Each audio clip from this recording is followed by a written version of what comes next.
Hey guys, welcome to my YouTube channel जिसका नाम है जीएस बाय शिवम वर्मा। और आप उस पर जीएस की प्रिपरेशन करते हैं। तो अभी मैं मॉक टेस्ट चला रहा हूँ जो एनटीपीसी आरआरबी के लिए चल रहे हैं। उसमें से 10 क्वेश्चंस कराता हूँ मैं।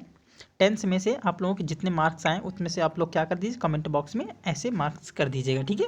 ताकि मैं समझ जाऊँ कि आप लोग इतने क्वेश्चंस कर पा रहे हैं। और जो आप लोगों को डाउट हुआ करे, जो आप लोगों को नहीं आ रहे हैं, जो आप लोग को डाउट हुआ करे, उसको आप लोग क्या करते हैं, कमेंट बॉक्स में वो अपना डाउट लिख दिया करें, ठीक है। वो अपना डाउट लिख देंगे तो मैं उसका जवाब देने की कोशिश करूँगा, ठीक है। और आप लोग ज़्यादा से ज़्यादा फ्रेंड वीडियो को क्या करें, शेयर करें और लाइक करें। अगर आप वीडियो पे नए हैं तो वीडियो क्या कर दें, सब्सक्राइब कर लें, ठीक है। चलिए बढ़ते हैं क्वेश्चन नंबर फर्स्ट की तरफ और देखते हैं क्वेश्चन नंबर फर्स्ट आपसे क्या कह रहा है और आप लोग उसका जवाब देने की कोशिश करें, ठीक है। मैं ये नहीं कह रहा हूँ कि आप लोग जवाब दें, अगर आपको आता है तो जवाब दें, अगर नहीं आ रहा है तो सीखने की कोशिश करें, ठीक है। देखिए कह रहा है, हाल ही में चर्चा में रहे विश्व भारती विश्वविद्यालय शांति निकेतन के बारे में कौन सा विकल्प सही नहीं है। फ्रेंड सही नहीं पूछ रहा है तो आप लोग इसका गौर करिए, ठीक है। चलिए देखते हैं पहला ऑप्शन क्या करें। इसकी स्थापना वर्ष 1921 में गुरुदेव रविंद्रनाथ टैगोर ने की थी, ठीक है। तो ये तो बिल्कुल राइट ऑप्शन हो जाएगा क्योंकि इसकी स्थापना 1921 में गुरु रविंद्रनाथ टैगोर द्वारा की गई थी, शांति निकेतन की स्थापना, ठीक है।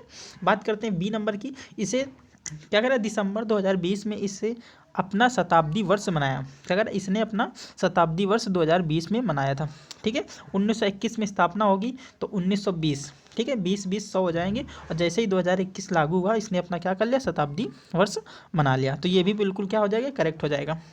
बात करते हैं इसी की। राष्ट्रपति, भारत के राष्ट्रपति इस विश्वविद्यालय के कुलपति हैं, बिल्कुल गलत, ठीक है। राष्ट्रपति से इससे कोई मतलब ही नहीं है क्योंकि जो जो भारतीय धरोहर है, भारतीय धरोहर विश्वविद्यालय, इसके जो कुलपति हैं वो राष्ट्रपति नहीं हो सकते हैं, ठीक है। और यह राष्ट्रीय महत्व का संस्थान है, बिल्कुल महत्व का संस्थान है, ठीक है। क्योंकि ये भारत की धरोहर है तो ये भारत का राष्ट्रीय संस्थान माना जाएगा। तो इसका राइट ऑप्शन जो हो जाएगा वो जो सही नहीं है वो क्या हो जाएगा, इसका सी ऑप्शन है, क्या हो जाएगा, बिल्कुल गलत है। और यही हमारा क्या राइट आंसर हो जाएगा। आई होप आप लोगों को समझ में आ गया होगा। तो चलिए बढ़ते हैं क्वेश्चन नंबर 2 की तरफ, देखते हैं 2 नंबर में आपसे क्या पूछ रहा है, आप लोग उसको जवाब देने की कोशिश करें। और मैं अपना बेस्ट देने की कोशिश करता हूँ कि आपको सब कुछ समझ में आ जाए, ठीक है। चलिए देखिए 2 नंबर क्या कह रहा है। 26 जनवरी 2021 को गणतंत्र दिवस समारोह के मुख्य अतिथि कौन थे। अब 2021 में पूछ रहा है फ्रेंड्स, 2021 में कौन थे। व्लादिमीर पुतिन, बोरिस जॉनसन, सी जो बाइडेन और डी इनमें से कोई नहीं। तो फ्रेंड्स मैं आपको बताता चलूँ कि 26 जनवरी 2021 में जो थे, जो बाइडेन नहीं, बोरिस जॉनसन जो ब्रिटेन के प्रधानमंत्री हैं, कहाँ के हैं, ब्रिटेन के प्रधानमंत्री, इनको 2021 में इनवाइट किया गया था, ठीक है। इनको इनवाइट किया गया था आने के लिए, कब, 26 जनवरी 2021 में, ठीक है। लेकिन कोरोना महामारी के कारण, क्या किसके, कोरोना महामारी के कारण ये इन्होंने क्या किया, इसको नेगलेक्ट कर दिया, इसको क्या कर दिया, मना कर दिया। इसलिए इसका राइट ऑप्शन क्या हो जाएगा, डी नंबर हो जाएगा, कोई नहीं। क्योंकि 2021 का जो गणतंत्र दिवस था उसमें से जो अतिथि के रूप में थे कोई नहीं आया था, ठीक है। तो इसका राइट ऑप्शन क्या हो जाएगा, डी इसका राइट ऑप्शन हो जाएगा। तो आई होप आपको समझ में आ गया होगा। चलिए बढ़ते हैं नेक्स्ट की तरफ, देखते हैं नेक्स्ट क्या कह रहा है। चलिए देखते हैं आपके सामने क्या है। और प्रश्न नंबर 3 आपके सामने लिखा है, देखिए क्या कह रहा है। सेंसेक्स में कितनी कंपनियां शामिल हैं। तो वर्तमान में जो सेंसेक्स में कितनी टोटल कंपनियां हो जाएंगी, वो टोटल कंपनियां हो जाएंगी 30 कंपनियां टोटल शामिल हैं सेंसेक्स में, ठीक है। तो इसका राइट ऑप्शन क्या हो जाएगा, इसका राइट ऑप्शन हो जाएगा ए, 30 कंपनियां टोटल शामिल हैं सेंसेक्स में, ठीक है। चलिए नेक्स्ट देखो, लिखा है, भारत में किस प्रकार की बेरोजगारी पाई जाती है। तो भारत में संरचनात्मक बेरोजगारी, सीजनल बेरोजगारी जो कृषि से संबंधित है, संरचनात्मक बेरोजगारी जो किससे संबंधित है, ये उद्योगों से संबंधित है, ठीक है। छिपी हुई बेरोजगारी ये किससे संबंधित है, ये बेरोजगारी जो है वो दिखती तो नहीं है लेकिन ये बेरोजगारी होती है। जैसे कि कुछ फैक्ट्रियां जो होती हैं उसमें से क्या किया जाता है कि उसमें 101 मेंबर लगे हुए हैं, काम 101 मेंबर कर रहे हैं, ठीक है। काम 101 मेंबर कर रहे हैं लेकिन उनसे इतना काम लिया जा रहा है कि वो काम जो है वो 200 व्यक्तियों के बराबर है। तो उसमें जो 99 जो बचे, जो 100 बचे, जितने भी बचे वो क्या करते हैं, वो बेरोजगारी जो होती है वो छिपी होती है, मतलब काम ज़्यादा हो जाता है और कम लोगों से वो काम कराया जाता है, उसको क्या कहते हैं, छुपी हुई बेरोजगारी कहते हैं। तो ये तीनों ही जो ऑप्शन है ये तीनों ही सही हो जाएंगे, तो उपर्युक्त में से क्या हो जाएगा, सभी।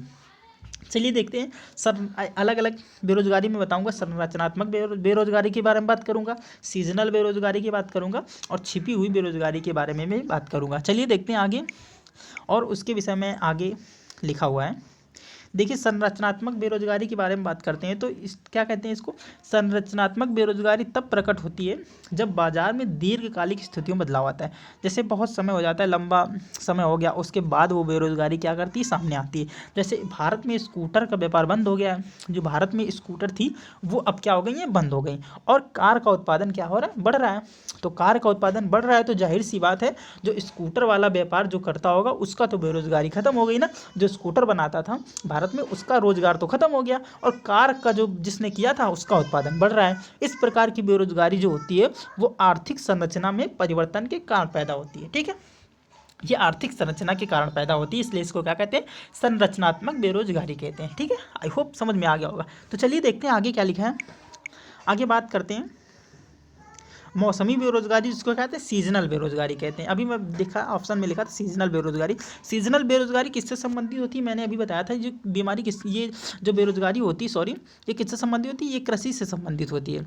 ये मुख्यतः कृषि से संबंधित होती है, क्योंकि जो कृषि होती है वो सीजनल बाई सीजनल होती है। जैसे बरसात में दूसरी होती है, बरसात में दूसरी खेती होती है, उसके बाद गर्मियों में दूसरी होती है।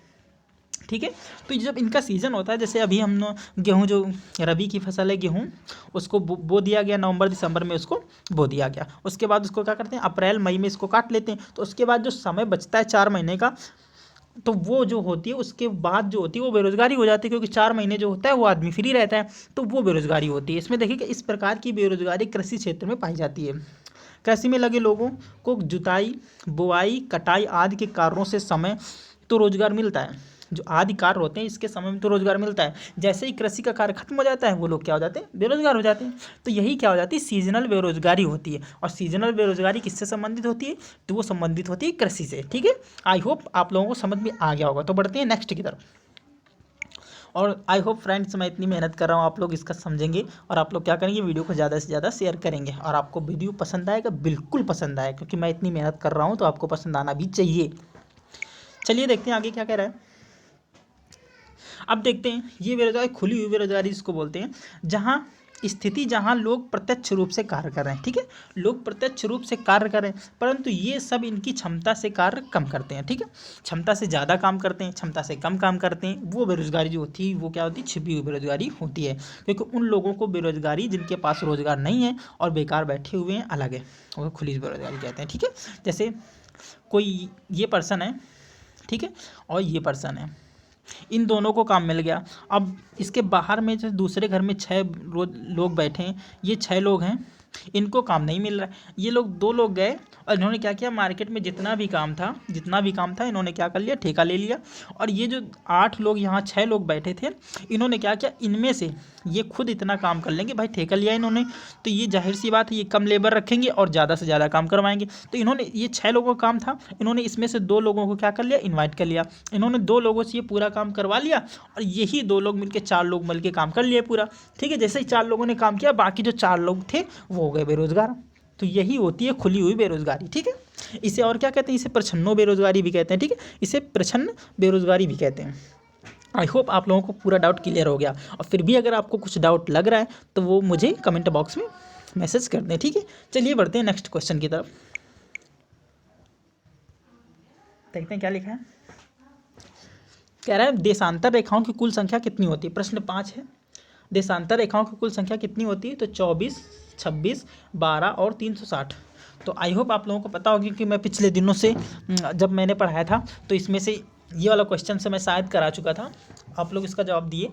अब देखो क्या इसका ऑप्शन हो जाएगा, इसका ऑप्शन हो जाएगा 24 हो जाएगा। देशांतर रेखाओं की कुल संख्या कितनी होती है, 24 होती है। देखते हैं, मैं ये पृथ्वी बना रहा हूँ, और ये जो होता है इक्वेटर लाइन होती है। ठीक है, और इस पे टोटल जो होती है टोटल ये हो जाएंगी, रेखाएं हो जाएंगी। ये कैसी रेखाएं होती है? ये काल्पनिक रेखाएं होती है जो दिखती नहीं है, बिल्कुल भी दिखती नहीं है, ठीक है। इसमें से 12 रेखाएं इधर होती हैं और 12 रेखाएं इधर होती हैं। तो मैंने एक साइड की नहीं पूछी है, लेफ्ट की नहीं पूछी, राइट की नहीं पूछी है, मैंने पूछा टोटल। देखो ये कुल लिखा है ना, तो कुल रेखाओं की संख्या 12 ये हो जाएंगी और 12 ये हो जाएंगी। तो 12 + 12 मिला के कितनी हो गई? तो ये हो जाएंगी 12 मिला के कितनी हो जाएंगी? टोटल हो जाएंगी 24 रेखाएं हो जाएंगी, ठीक है। दोस्तों मैं एक बात और बताना चाहता हूँ, सॉरी, जैसे ये बना हुआ है, ये पृथ्वी है और इसमें टोटल कितनी रेखाएं होती हैं? 24 होती हैं, ठीक है। टोटल जो रेखाएं होती हैं वो कितनी होती हैं? 24 होती हैं। तो फ्रेंड्स अगर इधर की तरफ बढ़ेंगे तो जो समय होता है वो क्या करता है? घटता है। इधर बढ़ेंगे तो समय क्या हो जाएगा? वो समय घटेगा। और जैसे ही इधर को हम लोग बढ़ते हैं तो समय क्या होता है? वो बढ़ेगा। जैसे इंग्लैंड में क्या होता है? इंग्लैंड जो है भारत के समय से कितना 5.5 घंटा क्या है वो पीछे, 5.5 घंटा क्या है वो पीछे। अगर इंग्लैंड में 1 बज रहा है तो भारत में कितने बजेगा? 5:30 बजेगा, क्योंकि इंग्लैंड इधर है भारत के, इंग्लैंड भारत की इधर है पश्चिम में, और इधर को जैसे ही बढ़ते हैं तो समय क्या होता है? बढ़ेगा। तो 5 घंटा 5.5 घंटा जो है बढ़ जाता है, ठीक है। 5.5 घंटा बढ़ जाता है। जो 1 डिग्री होता है, 1 डिग्री देशांतर का मान कितना होता है? 4 मिनट होता है। 1 डिग्री देशांतर कितना मान होता है? 4 मिनट होता है। और भारत का जो समय होता है वो कितना होता है? भारत का समय होता है वो 82.5 डिग्री क्या होता है? पूर्व है। 82.5 डिग्री क्या है? पूर्व है। ओके, चलिए बात करते हैं नेक्स्ट क्वेश्चन की। देखते हैं नेक्स्ट क्वेश्चन आपके सामने क्या है और आप लोग क्या करिए? जवाब देने की कोशिश करें। देखिए क्या लिखा है? भारतीय मानक समय 82.5 डिग्री पूर्वी है, बिल्कुल सही है, ठीक है। भारतीय मानक समय का केंद्र बिंदु प्रयागराज के पास नैनी है। नैनी कहाँ है? ये उत्तर प्रदेश में है। नैनी कहाँ है? उत्तर प्रदेश में। भारतीय मानक जो समय रेखा है भारत की कितने राज्यों से गुजरती है? वो 5 राज्यों से होकर गुजर जाएगी, ठीक है। जैसे भारत का ये मानचित्र हो जाएगा, ठीक है। और यहाँ से उत्तर प्रदेश पड़ेगा, फिर कौन सा पड़ेगा? फिर पड़ेगा मध्य प्रदेश पड़ेगा, फिर छत्तीसगढ़ पड़ेगा, फिर उड़ीसा पड़ेगा और फिर आंध्र प्रदेश। ये ऐसे एक लाइन जाती है और यही होती 82.5 डिग्री पूर्व। और जो भारत के कितने राज्यों से गुजरती है? तो भारत के 5 राज्यों से गुजरती है। कौन कौन से? उत्तर प्रदेश, मध्य प्रदेश, आंध्र प्रदेश, छत्तीसगढ़ और उड़ीसा, ठीक है। तो चलिए बढ़ते हैं नेक्स्ट की तरफ। और देखिए फ्रेंड्स आज के क्या लिखा है? इसमें लिखा है भारत और अफगानिस्तान को कौन सी सीमा रेखा क्या करती है? अलग करती है, ठीक है। भारत और अफगानिस्तान को कौन सी सीमा रेखा अलग करती है? तो मैकमोहन, डूरंड, रेडक्लिफ और 3 बीघा कॉरिडोर। तो इसका राइट ऑप्शन क्या हो जाएगा? फ्रेंड्स जो 3 बीघा कॉरिडोर है ये किसको अलग करती है? भारत से किसको अलग करती है? तो भारत से बांग्लादेश को अलग करती है। कौन सी? 3 बीघा कॉरिडोर। बात करते हैं रेड क्लिफ की। तो रेड क्लिफ भारत को किससे अलग करती है? इंडिया को अलग करती है। किससे? पीओके से। पीओके मतलब पाकिस्तान से। डूरंड रेखा, ये देखो ये डूरंड रेखा है जो ये अफगानिस्तान से किसको अलग करती है? भारत से। तो यही हमारा क्या हो जाएगा? राइट आंसर हो जाएगा। और मैकमोहन रेखा बात करते हैं तो ये चीन को किससे अलग करती है? चीन को भारत से अलग करती है। ओके, चलिए आई होप समझ में आ गया होगा। तो नेक्स्ट बढ़ते हैं क्वेश्चन नंबर 7 की तरफ। और फ्रेंड्स मैं एक बार फिर से आपसे कह रहा हूँ, विनम्र निवेदन मैं करता हूँ फ्रेंड्स कि आप लोग वीडियो को ज़्यादा से ज़्यादा शेयर करने की कोशिश किया करें। फ्रेंड्स आप लोग शेयर करेंगे तो मेरा भी कुछ भला होगा, क्योंकि अभी तो कुछ भला हो नहीं रहा है। जैसे समझ रहे हैं आप लोग 24-25 व्यूज़ आ रहे हैं। आप लोग इतनी मेहनत कर रहा हूँ आप लोगों के लिए, तो इतना तो आप लोग कर ही सकते हैं। एक लोग आज मैं आपसे कहता हूँ कि आज पक्का आप लोग क्या करेंगे? एक लोग कम से कम 10 लोगों को वीडियो शेयर करेगा। आप लोग मेरे लिए इतना तो कर ही सकते हैं दोस्तों। 10 लोगों को शेयर करिए प्लीज़ प्लीज़ प्लीज़, ठीक है। और उनसे बोलिए कि फ्रेंड्स वो भी 10 लोगों को शेयर करें। ओके, चलिए बढ़ते हैं। इतना तो कर ही सकते हैं यार। चलिए देखते हैं आगे क्वेश्चंस क्या है। क्या कह रहा है? निम्नलिखित वृक्षों में कौन सा वृक्ष जो है पर्यावरणीय संकट माना जाता है? ए नंबर बबूल, बी अमलतास, सी नील हो जाएगा और डी यूकेलिप्टिस।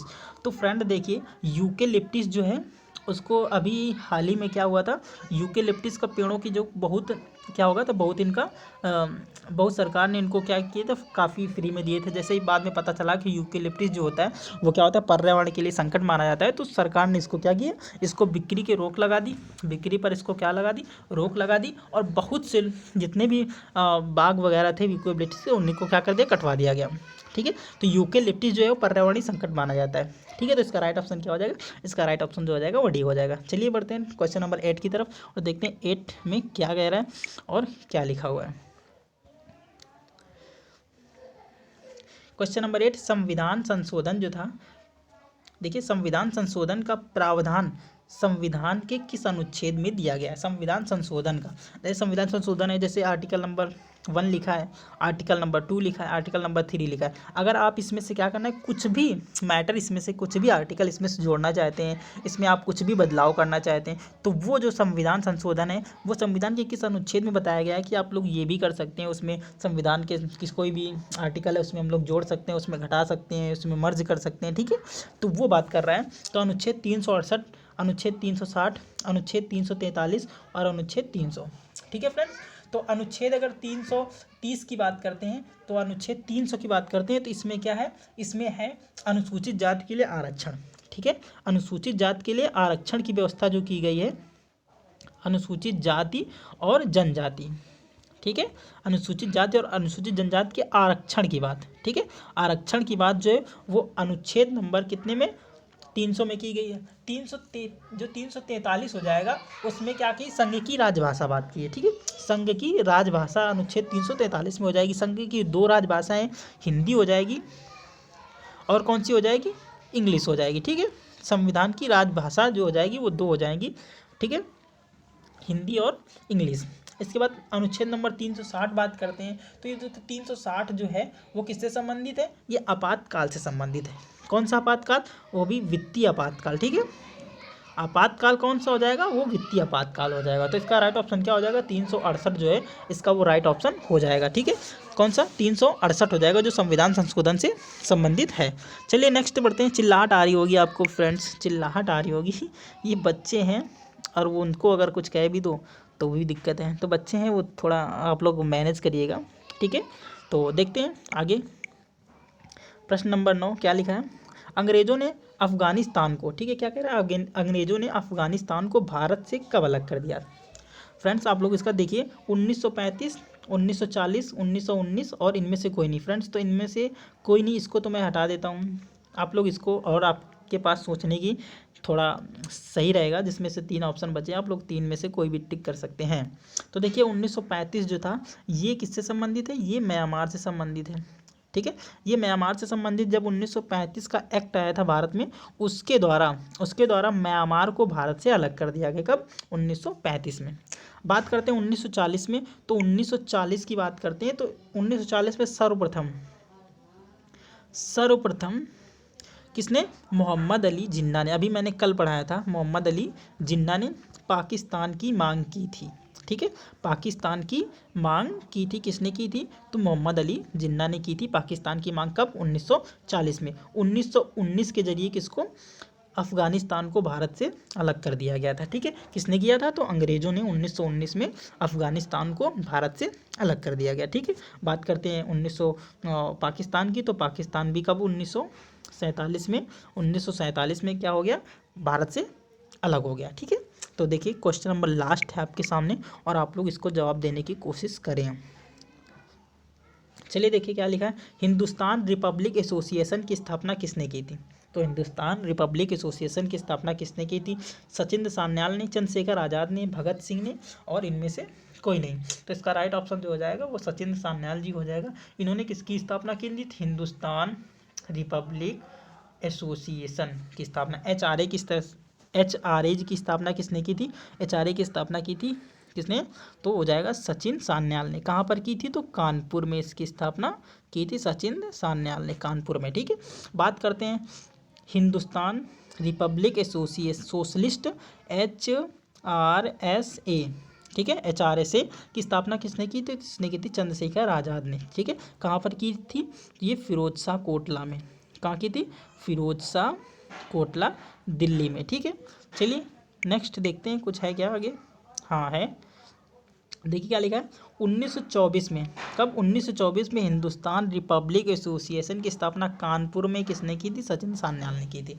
लेकिन हिंदुस्तान सोशलिस्ट रिपब्लिक एसोसिएशन, ठीक है, HSRA की स्थापना किसने की थी, तो चंद्रशेखर आज़ाद ने की थी। कब की थी, 8 अगस्त 1928 को। कहाँ पर की थी, फिरोज शाह कोटला में की थी, 8 अगस्त 1928 में। फ्रेंड्स ये याद रखना, 8 अगस्त 1928 को किसने की थी, तो चंद्रशेखर आज़ाद ने किसकी स्थापना की थी? हिंदुस्तान सोशलिस्ट रिपब्लिक एसोसिएशन की स्थापना की थी। कहाँ की थी? तो फिरोज शाह कोटला मैदान में हो जाए, कहाँ पर है?